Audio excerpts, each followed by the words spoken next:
तो कैसे हैं आप लोग? मस्त, बढ़िया, चलिए ठीक है। तो पिछले दिन के क्लास में हम लोगों ने अपने 12th इंग्लिश में मॉडल वर्ब करके एक टॉपिक शुरू किया था, याद होगा आपको।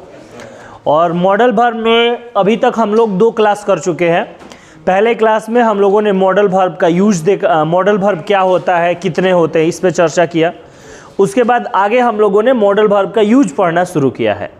और अभी तक मैं आपको कैन का, फिर कुड का और मे का, इतने सारे मॉडल वर्ब का यूज पढ़ा चुका हूँ। यहाँ से आज आगे बढ़ेंगे और कुछ और नए मॉडल वर्ब्स के यूज को हम लोग पढ़ेंगे, देखेंगे कि उनका यूज कहाँ होता है, कैसे होता है। तो इन सारी बातों पे चर्चा करेंगे, ठीक है। तो चलिए शुरू करते हैं। तो सबसे पहले आज का चर्चा का विषय है बेटा माइट, MIGHT, माइट। देखिए माइट अपने आप में बड़ा ही एक आसान सा मॉडल वर्ब है। माइट जो है वो अपने आप में एक बड़ा ही आसान सा मॉडल वर्ब है, क्योंकि एक्चुअली आपको माइट को समझना ही नहीं है। जो चीज़ें माइट में पढ़ाई गई है वो पहले ही आपको पढ़ा दिया गया है। माइट को समझने से पहले हम लोग सबसे पहले एक बार फिर से मे को समझने की कोशिश करेंगे, ठीक है। मे, जैसे कि आप जानते हैं कि मे का कल मैंने यूज पढ़ाया आपको पिछले क्लास में। तो मे में मैंने क्या पढ़ाया आपको कि जब कभी अनुमति लेना होता है तो मे का प्रयोग करते हैं, परमिशन लेने के लिए, याद है। उसके बाद मैंने पढ़ाया कि जब कभी भी अनुमान लगाना होता है तो मे का प्रयोग करते हैं। जब कभी संभावना दर्शाना होता है तो भी मे का प्रयोग करते हैं, आ रहा समझ में। उसके बाद मैंने पढ़ा है कि जब कभी भी आशंका दर्शाना होता है तो मे का प्रयोग करते हैं। जब कभी आशीर्वाद या शाप दर्शाना होता है तो मे का प्रयोग करते हैं। बोलो क्लियर है? इसके बाद एक और चीज समझना कि इन सारे कामों को करने के लिए मे का प्रयोग किस टाइम में होता है बेटा? प्रेजेंट टाइम में होता है, प्रेजेंट टाइम में होता है। और जो काम में प्रेजेंट टाइम में करता है वो सारा काम माइट जो है वो किस टाइम में करता है? पास्ट टाइम में करता है। इसके अलावा इस दोनों में और कोई अंतर नहीं है। मतलब क्या, थोड़ा ध्यान देंगे, मतलब क्या बेटा कि माइट का प्रयोग भी संभावना दर्शाने के लिए हो सकता है। माइट का प्रयोग भी संभावना, पॉसिबिलिटी दर्शाने के लिए हो सकता है। लेकिन ये संभावना कब की होनी चाहिए? पास्ट की होनी चाहिए। उसके अलावा बेटा माइट का प्रयोग भी आशंका को दर्शाने के लिए हो सकता है, लेकिन ये आशंका कब की होनी चाहिए? पास्ट टाइम की। माइट का प्रयोग भी बेटा अनुमान लगाने के लिए किया जा सकता है, लेकिन ये अनुमान किस टाइम की होनी चाहिए? पास्ट टाइम की। बात समझ में आ रहा है? तो जब कभी पास्ट टाइम की संभावना दर्शाना हो तो माइट, जब कभी पास्ट टाइम का अनुमान लगाना हो तो, और जब कभी पास्ट टाइम का आशंका दर्शाना हो तो भी। अब यहां पर माइट में एक नया पॉइंट जुड़ता है। जब कभी पास्ट टाइम में किसी बात की आशंका तो थी, लेकिन उस आशंका से हम लोग बचकर निकल जाते हैं, तो उसको दर्शाने के लिए एक नया पॉइंट इंट्रोड्यूस करवाया गया। आपको कहा गया कि might plus have plus V3 का प्रयोग करेंगे। जैसा कि कल मैंने एग्जांपल दिया था पिछले क्लास में कि तुम घर से निकलते हो स्टेशन के लिए, और मान लो कि स्टेशन पे तुम्हारी ट्रेन 10:30 है। घर पे ही तुम्हारा 10:25 हो गया, तो तुम्हारा एकदम अंदर से डर बना हुआ है कि स्टेशन पे जाएंगे तो कहीं क्या ना हो जाए, ट्रेन छूट ना जाए। जैसे स्टेशन पे तुम गए, ट्रेन ने हॉर्न बजाया और धीरे से चलना शुरू किया, और तुमने जोर से एक दौड़ लगाई और दौड़ लगा के ट्रेन को पकड़ लिया। ट्रेन को पकड़ने का मतलब है कि उसको खड़ा नहीं कर दिया, मतलब ट्रेन में चढ़ गए। और जैसे ही तुम ट्रेन में चढ़ोगे ना, अपने आप तुम्हारे मुंह से एक आवाज निकल जाएगा अपने भाषा में। बोलो क्या? आज तो ट्रेन छूटिए जाती। नहीं हो जाता है? एकदम बस खुल है, दौड़ पकड़ लिया, अरे बाप रे आज बस छूटिए गए रहे। बस छूटने की आशंका थी, लेकिन उस आशंका से क्या हो गए? बचकर निकल गए। देखो, जब भूतकाल में आशंका हो तो माइट, और आशंका से बचकर निकल जाएंगे तो क्या? Might plus have plus V3। आ रहा समझ में? देखो, जब भूतकाल की आशंका है तो बोलेंगे I might miss the train, लेकिन ट्रेन छूटी नहीं थी, आशंका से बचकर निकल गए, तो I might have missed the train. आ रहा अंतर समझ में?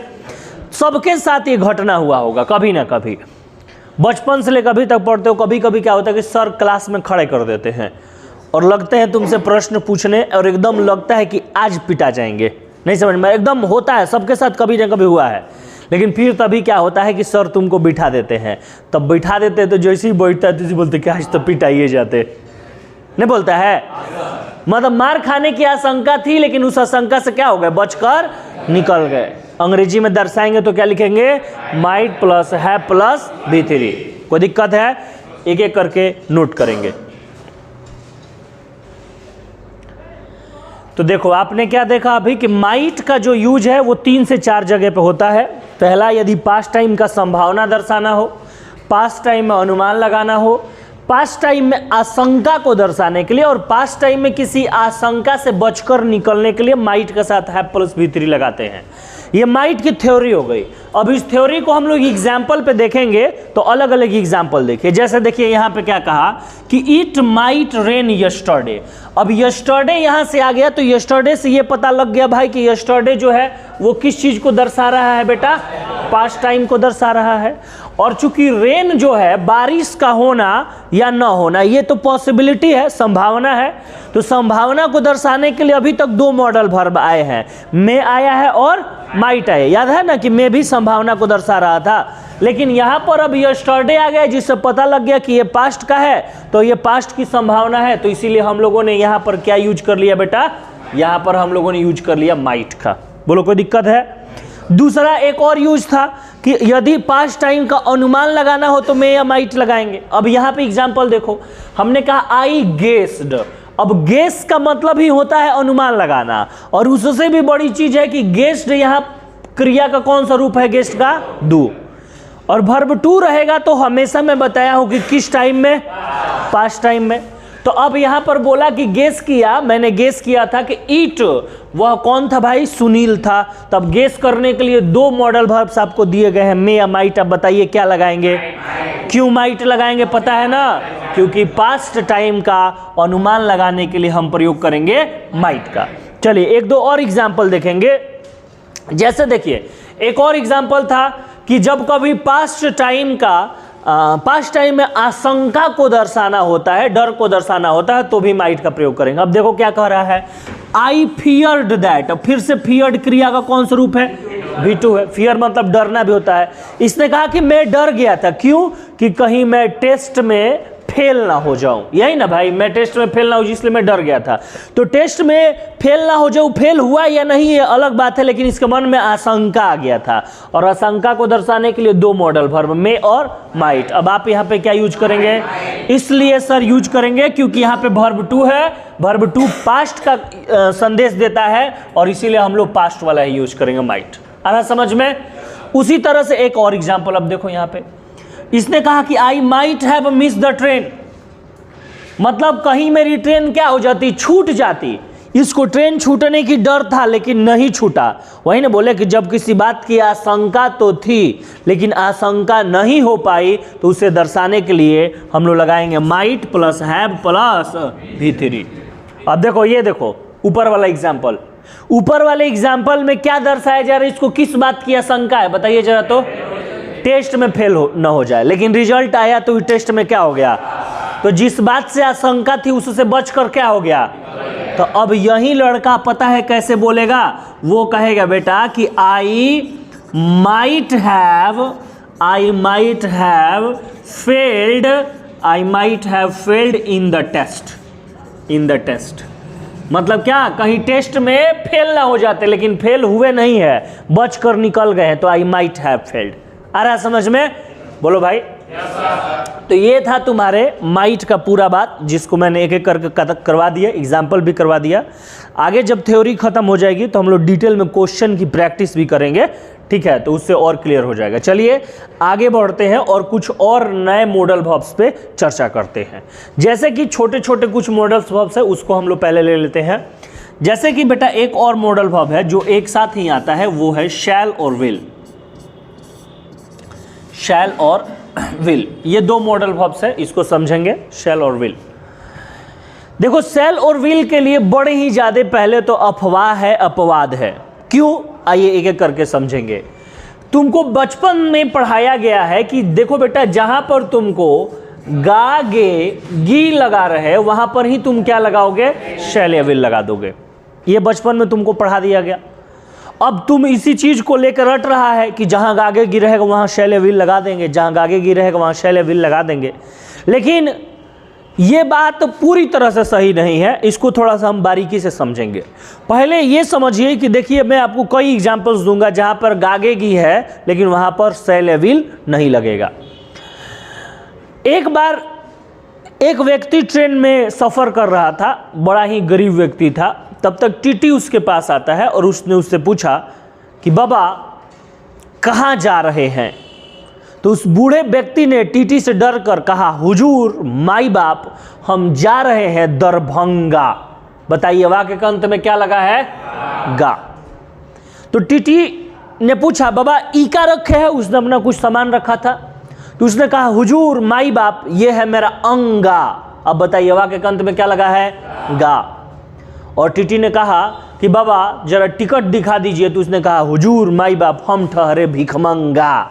अब बताइए वाक्य के अंत में क्या लगा, गा। 3 वाक्य बोले हैं और तीनों वाक्य के अंत में क्या लगा है, लेकिन तीनों जगह शैल या विल का प्रयोग नहीं होगा। सनी देओल का पहला पिक्चर का पहला गाना था, जब हम जवां होंगे जाने कहां होंगे।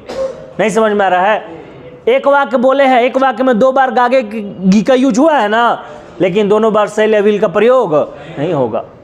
जब पिताजी आएंगे मिठाई लाएंगे, दोनों जगह गागे गी है ना जी, दोनों जगह शैल या विल का प्रयोग नहीं होगा।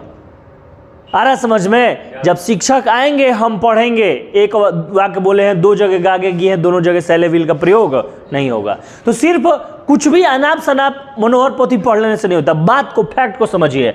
तो सर फैक्ट बस इतना ही है कि शैल और विल का प्रयोग होता है किस चीज को दर्शाने के लिए, फ्यूचर को दर्शाने के लिए, फ्यूचरिटी को दर्शाने के लिए, भविष्य को दर्शाने के लिए। और जब भविष्य को दर्शाया जाएगा वैसी स्थिति में शैल या विल का प्रयोग होगा। हाँ, यदि वैसी स्थिति में कोई तुम हिंदी का वाक्य बोल रहे हो, उस हिंदी का वाक्य में गागेगी है और वो हिंदी का वाक्य भविष्य को भी दर्शा रहा है, तो शैल विल लगेगा, जाहिर सी बात है। शैल विल इसलिए नहीं लग रहा है कि उसमें गागेगी है, शैल विल इसलिए लग रहा है क्योंकि वो भविष्य को दर्शा रहा है। आ रहा है समझ में ना? अब शैल विल में छोटी सी एक और बात है कि सर आई और वी इस दोनों के साथ हम लोग क्या लगाते हैं, शैल लगाते हैं। और बाकी के जितने सब्जेक्ट बच गए, जैसे यू हो गया, ही हो गया, सी हो गया, इट हो गया, उस सब के साथ हम लोग क्या लगाएंगे, विल लगाएंगे। शैल विल पे और डिटेल में हम चर्चा इसलिए नहीं करेंगे क्योंकि आगे जाके जब हमें टेंस पढ़ना है तो टेंस में एक पूरा पढ़ना है फ्यूचर टाइम। फ्यूचर टाइम में जो भी 4 टेंस आते हैं, उस चारों टेंस में हम लोगों को शैल या विल को डिटेल में डिस्कस करना है। तो फिर हम लोग शैल और विल को वहां देख लेंगे ज़्यादा अच्छी तरह से। यहां पर आप 2-3 बात याद रखिए कि शैल या विल का प्रयोग किसको दर्शाने के लिए, फ्यूचर को दर्शाने के लिए होता है, जिसमें आई और वी के साथ क्या लगता है, बाकी सबके साथ क्या लगता है। बोले कोई दिक्कत है? चलिए नोट्स बना लेते हैं। चलिए, तो यहां पे हमने शैल और विल को कर लिया, आई शैल गो, यू विल कम।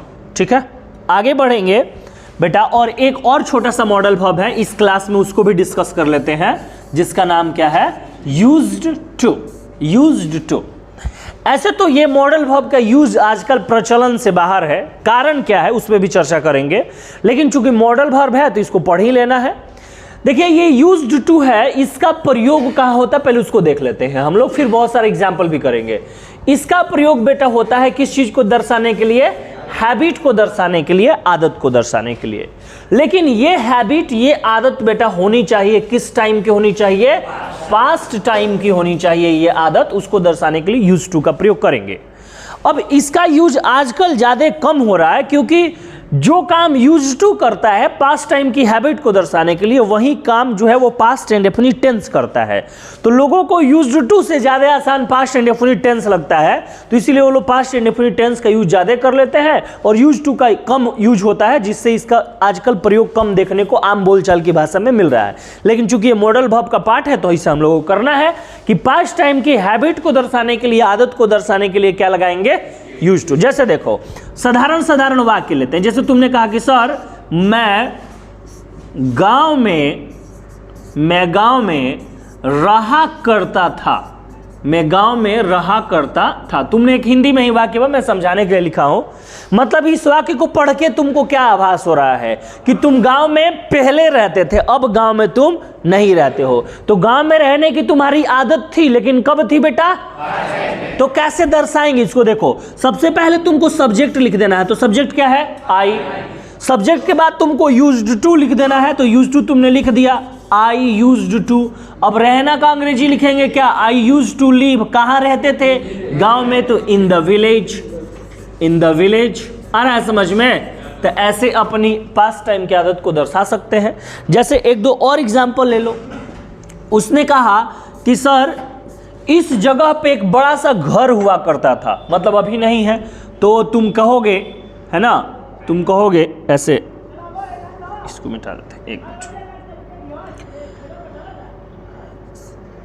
हाँ, एक बड़ा सा घर हुआ करता था। तो तुम कह सकते हो there used to be a big house. Big house, एक बड़ा सा घर हुआ करता था। तुमने कहा सर बचपन में 5 रोटी खाया करता था, नहीं 15 रोटी खाया करता था बचपन में, मैंने बचपन में खाया करता था। तो क्या? I used to eat 15 breads, है ना, 15 ब्रेड्स। कब? बचपन में। तो इन my childhood. In my childhood. आ रहा समझ में ना? तो जब भूतकाल की आदत को दर्शाना हो तो इसका यूज करेंगे। कोई दिक्कत? चलिए नोट कर लीजिए, इसको सेव कर दो।